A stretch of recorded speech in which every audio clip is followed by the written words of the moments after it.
Hello, everyone. Welcome back to another episode of The Bite. It is episode 2. I am so excited, and thank you to everyone who has made this a super exciting launch week for us and celebrated in our first episode dropping last week.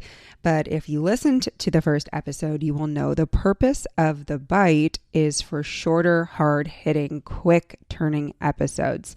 So we're going to dive right in each week because we don't really have a ton of time to spare here, and that is the point. So what are we going to be talking about today?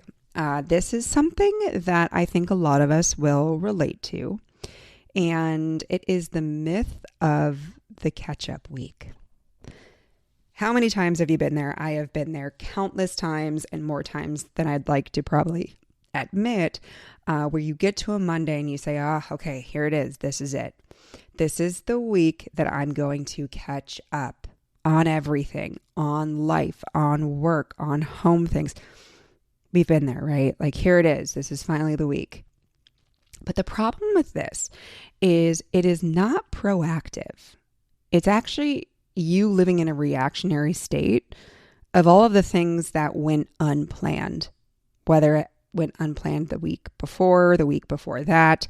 At some point in time, this item is still on your list because something went unplanned. And you maybe had every intention to do it and it didn't happen. But here's also the problem. When we get to these weeks, even if this week seems free as a bird, wide open, your week doesn't feel or seem as busy as it typically is, life has a way of lifing. Things are still going to come up over that week as they did weeks prior, those unplanned things. Meetings are still going to pop up. Your responsibilities are still going to come at you fast and furious. And so you're pulled back into the swirl and the swing of everyday life because that tends to be what happened. So here you are at the beginning of this week attempting to take a pause and a reset and trying to get your life in order. But now you're back into this reactionary, reactive state where more times than not, there will still be things from that list that are going to get carried over into the next. And it's just perpetuating this sense that you feel behind. So let's offer a reframe here over why or when we have these moments where we feel like, oh my gosh, if I just had a week to get myself straight, everything would be okay. Everything would be okay in the world. And I get it, right? Things happen. But why don't we stop waiting for the week we feel like we can catch up and instead, over the course of our current week, bake in and account for margin of error and get very honest with ourselves with the amount of time we have, the things we need to do, and the inevitable stuff that's going to come our way. And we don't actually need to add more hours into the week. I think that there's this misconception here, and I've caught myself saying it. Oh my gosh, I just wish that there was 30 hours in a day. I feel like that's what I need. And I also understand, I've gotten in fights with people on the internet about this before. I get it that everyone has the same 24 hours in a day, sort of. 24 hours is 24 hours. I'm aware that I can't, jump the time space continuum, but everyone's going to have a very different set of priorities that are given to them within a week that leaves them with a varying level of additional time for things. So let's get that straight. But what I want everyone to feel empowered to do is realize that we don't actually need more time. We need to have more control. Not control, but we need to have more intentionality behind our time and figuring out that your system may be currently a little off kilter, and some tweaking can really help this.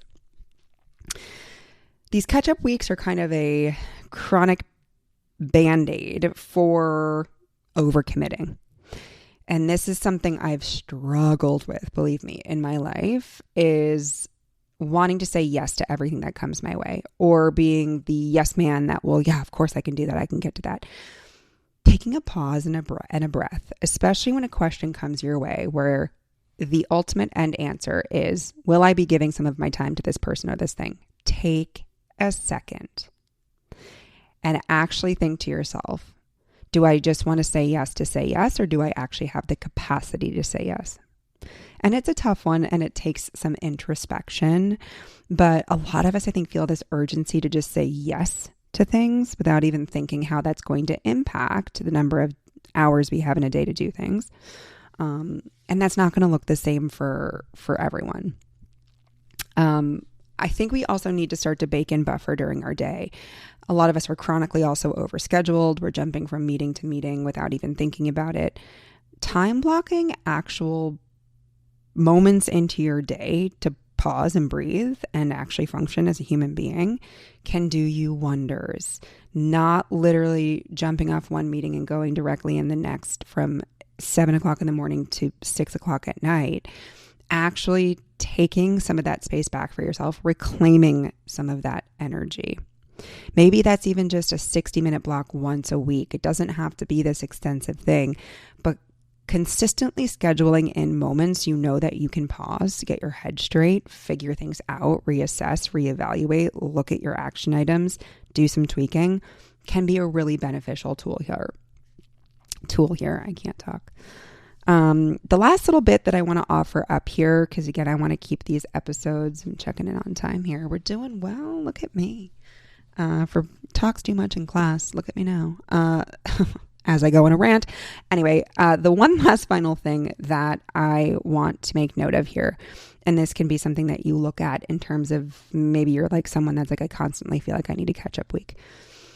Take a look at the things that continuously seem to roll over. And what are those action items? What are those things? And then start to take a look at why. Two things tend to happen here. This is kind of what I see the majority of these tasks being. One, they're things that you just don't like doing, and so you avoid them. Again, I've been there, I've done that. What I like to do is something called eating the frog. For the first 10 to 15 minutes of my day, every single day, I willingly and actively attempt to do the task I want to do least. I give myself that 15 minutes. I know it's just 15 minutes. I know it's not forever. And I've developed this practice, and it took some time to eat the frog and say, ugh, this is the worst. I hate this task so incredibly much. But I find that getting it out of the way really also helps jumpstart me to get towards my other things, knowing that there's other things that are happening that are going to light me up and bring me delight. The second batch of tasks that I tend to see being rolled over are oftentimes things that we have every intention of doing, but there's a reason why they continue to just stay on that list. What I have found is, with myself and both with my coaching practice, take a good hard look at those to see if those are actually things that bring you joy.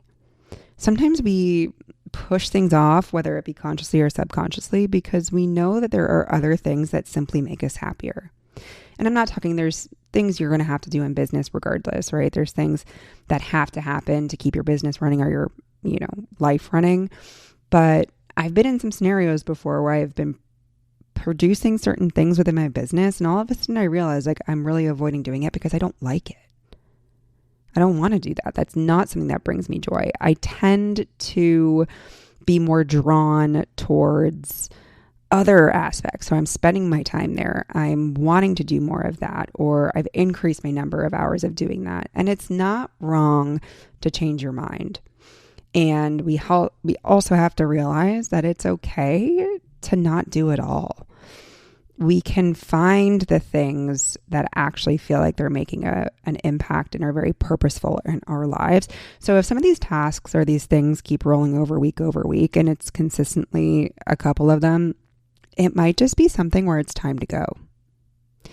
So take a think about all of that. If you are someone who has maybe been historically the please Jesus just give me a catch-up week kind of person, with some food for thought here and this tiny bite of information that can maybe help you start to think about finding more empowerment over your time and being less reactionary week over week. All right, we did it. 10 minutes. Hot damn, y'all.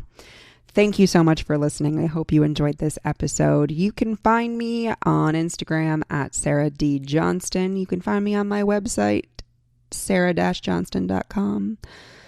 Or you can find me in real life if you know me. All right, I love you and I hope you're having a great day and thank you for being here. Bye.